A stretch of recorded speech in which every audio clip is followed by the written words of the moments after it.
बिस्मिल्लाहिर्रहमानिर्रहीम। अस्सलाम वालेकुम वरहमतुल्लाहि वबरकातुहू। पारा नंबर 28 और सूरह अल-मुम्तहना की आयत नंबर 2 के मुताबिक, अगर वो तुम पर काबू पा लें तो वो तुम्हारे दुश्मन होंगे और बढ़ाएंगे तुम्हारी तरफ अपने हाथ और अपनी ज़बानें बुराई के साथ। वो तो चाहते हैं कि तुम इनकी तरफ काफिर बन जाओ, ना नफ़ा पहुँचाएंगे तुम्हें तुम्हारे रिश्तेदार और ना तुम्हारी औलाद। रोज़े क़यामत अल्लाह ताला जुदाई डाल देगा तुम्हारे दरमियान, और अल्लाह ताला जो तुम कर रही हो ये खूब देखने वाला है। इस आयत के बारे में अल्लामा अलूसी कहते हैं कि इन यस्कफूकुम इन यज़फिरू बिकुम, यानी अगर वो तुम पर गालब आ जाएं और तुम पर काबू पा लें। इस आयत में हातिब रज़ी अल्लाह ताला अन्हा की रवश इख्तियार करने वालों को बताया जा रहा है कि अगर ये कफ़ार तुम पर गालब आ जाएं और तुम पर काबू पा लें तो ऐसी अदावत और बर्बरियत का मुजाहरा करेंगे कि तुम्हें होश आ जाएगा, और वो हाथों से तुम्हें तहतीह करने में दरेग ना करेंगे और ज़ुबान से तुम पर गालियों की बरछाड़ कर देंगे। तुम पर तरह तरह के बहतान तराशेंगे। तुम सादा लोग हो और इनके दिलों में तुम्हारे लिए अदावत और हसद का आतिश फ़शां दहक रहा है, और तुम्हें खबर तक नहीं। वो सिर्फ तुम्हारे माल और तुम्हारी जान के दुश्मन नहीं, इनका बस चले तो आंख चमकने में तुम्हारे ईमान के मताए अजीज़ को ताकत और ताराज कर डालें, तुम्हारे ईमान के चिराग को गुल कर दें और फिर गुप अंधेरों में तुम्हें ताअबद ठोकरे खाने के लिए छोड़ दें। जानो माल, आबरू और ईमान के दुश्मनों के बारे में किसी खुशफहमी में मुब्तला होना परले दर्जे की हमाकत है। बंदा मोमन को तो ऐसे दुश्मनों से हर वक्त चौकन्ना और होशियार रहना चाहिए। हज़रत खातब के बाल बच्चे और उनकी मोहब्बत ने हज़रत खातब को इस हरकत पर उकसाया था। बता दिया कि क़यामत के दिन ये रिश्तेदार और औलाद किसी काम ना आएगी। हर शख्स को अपने कुफर की सज़ा खुद भुगतनी पड़ेगी। यफ़सिलु बैनकुम, यानी अल्लाह ताला तुम्हारे दरमियान जुदाई डाल देगा। तुम एक दूसरे से भागने में अपनी सलामती समझोगी। इस चीज़ को दूसरे मकाम पर यूँ बयान फरमाया गया, यानी इस दिन इंसान भागेगा अपने भाई से, अपनी माँ से, अपने बाप से और अपनी बीवी से और अपने बच्चों से।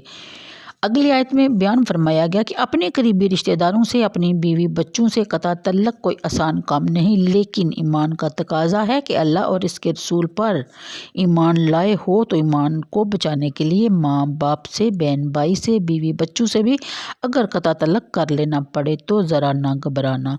सारे रिश्तेदार तोड़ दो, सारे बंधन का काट डालो जो तुम्हारे ईमान में रहना अंदाज़ी करते हैं। इन लोगों के सामने हज़रत सैयदना इब्राहीम अलैहिस्सलाम और इनके वफाशार उम्मतियों और साथियों की मिसाल पेश की कि देखो उन्होंने अपने खुदावंद करीम को राज़ी करने के लिए किस तरह इन तलकात को पसे पुश्त डाल दिया और किस जोश से बरमला ऐलान कर दिया कि हमारा और तुम्हारा अब कोई तल्लक नहीं रहा, हमारा तुम्हारे माबूदों से भी कोई सरोकार नहीं।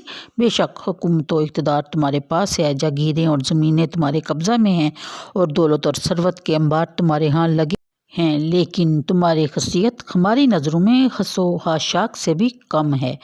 हमें तुम्हारी और तुम्हारे जाओ जलाल की ज़रा परवाह नहीं। यहाँ कफ़रना बेकुम का एक मानी तो ये है कि हम तुम्हारे भी मुनकर हैं और तुम्हारे खुदाओं को भी तस्लीम करने से इनकार करते हैं, और होता भी ऐसा ही है। जो अल्लाह ताला पर ईमान लाता है वो तागूत से कुफर ज़रूर करता है, इसे माबूदाने बातिल का इनकार ज़रूर करना पड़ता है।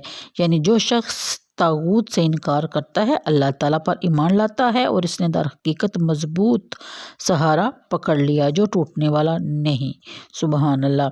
यानी बतौर मजाज या कनाया ये कुफर से मुराद यहाँ अदम इत्ताद है, परवाह ना करना। गोया ये कहा जा रहा है कि हम न तुम्हें खातर में लाते हैं और ना तुम्हारे खुदाओं की परवाह करते हैं, हमारी निगाहों में तुम्हारी ज़रा बार कोई वक़्त नहीं।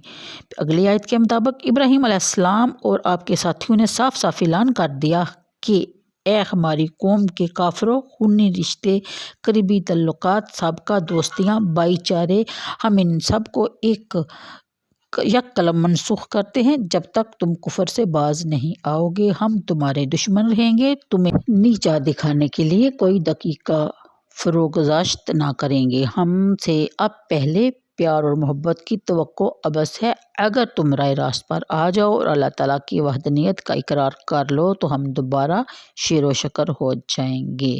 اس آیت میں بتایا جا رہا ہے کہ حضرت ابراہیم علیہ السلام نے اپنے باپ سے یہ کہنا کہ اس سے مستثنیٰ ہے کہ میں ضرور مغفرت طلب کروں گا تمہارے لیے اور میں مالک نہیں ہوں تمہارے لیے اللہ کے سامنے کسی نفع کا۔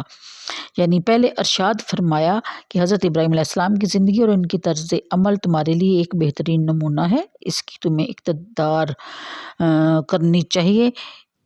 یہاں سے اس امر کی طرف اشارہ ہے کہ ایک بات ایسی ہے جس کی تمہیں اقتدار نہیں کرنی چاہیے، وہ یہ کہ انہوں نے اپنے کافر باپ کی مغفرت کے لیے دعا مانگی، تمہیں ایسا کرنا جائز نہیں۔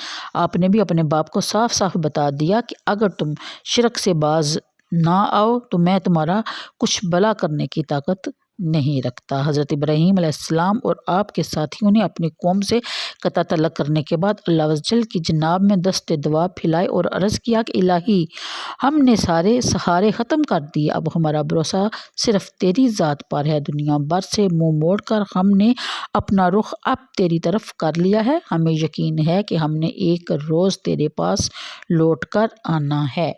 آیت نمبر 4، اے ہمارے رب، ہمیں نہ بنا دے فتنہ کافروں کے لیے اور ہمیں بخش دے۔ اے ہمارے رب، بے شک تو ہی عزت والا اور حکمت والا ہے، بے شک تمہارے لیے ان میں خوبصورت نمونہ ہے اس کے لیے جو اللہ اور روز قیامت کا امیدوار ہے۔ جو روگردانی کرے اس سے تو بلا شبہ اللہ ہی بے نیاز سب خوبیوں کا سرایا ہوا ہے، یعنی کہ اللہ تعالیٰ ہی قابل تعریف ہے۔ یقیناً اللہ پیدا فرما دے گا تمہارے درمیان اور ان کے درمیان جن سے تم اس کی رضا کے لیے دشمنی رکھتے ہو محبت، اور اللہ تعالیٰ بڑی قدرت والا اور اللہ تعالیٰ غفور الرحیم ہے۔ آیت نمبر 6 تک کا ترجمہ تھا۔ تفسیر کے مطابق کہ مسلمان کسی عذاب اور تکلیف سے دل برداشتہ ہو کر کوئی ایسی حرکت نہ کر بیٹھیں جو اسلام کے اجلے دامن پر ایک بدنما داغ بن جائے۔ الغرض قرآن کے یہ الفاظ اتنے جامع ہیں کہ فتنہ کی جتنی امکانی شکلیں ہیں ان سب کا احاطہ کیے ہوئے ہیں، اور جب بندہ مومن ان کلمات سے اپنے رب کے حضور دعا مانگتا ہے تو وہ گویا اپنے آپ کو اور دوسرے لوگوں کو گناہ گوں فتنوں سے بچانے کے لیے التجا کر رہا ہوتا ہے۔ اگلی آیت کے مطابق اس پاکیزہ اور بہترین نمونہ سے وہی استفادہ کر سکتا ہے جو یہ تسلیم کرتا ہے کہ قیامت کا دن آئے گا اور اس سے اس کی قبر سے اٹھا کر عالم غیب اور شہادت کی بارگاہ میں پیش کر دیا جائے گا جہاں سے اس سے گزشتہ زندگی کے بارے میں باز پرس کی جائے گی۔ وہی ایسے نمونوں کی قدر کرتا ہے، وہی ان پاک بازوں کے نقش قدم کو حضر راہ بناتا ہے۔